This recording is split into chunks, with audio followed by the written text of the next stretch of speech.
Trusting verbal assurances by the opponent is a recipe for disaster in any litigation dispute, and especially more so in matrimonial disputes. What do I mean? To illustrate, recently this whole saga came up. We've been fighting custody visitation rights for the father for the minor child against the wife. We also filed our civil and criminal cases. All of these cases were going on since the past couple of years.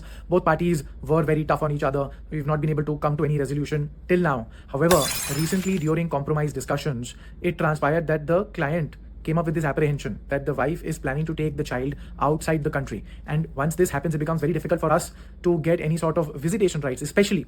And so now the client's wife and her lawyer keep giving us oral assurances. Obviously, we are not taking the child out of the country. The child will be here in the country for you to have access. But the problem is, if we believe these oral assurances and then the wife takes the child out, how do I enforce any visitation order that I get anyways? So what we did was we moved an application before the family court where the matter was pending that the child should not be taken outside the jurisdiction of India without the permission of the court.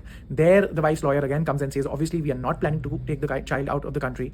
They give their undertaking now before the court, on the basis of which now we are 100% certain if the wife does take the child out, we can get the wife held liable for contempt of court whenever she comes back for, say, visa renewal or NOC for her new passport or whatever else. So now we are 100% certain that our access to the child's well-being, safety, and our relation with the child is intact because of us getting a written confirmation through the court of oral assurances given by the opponent.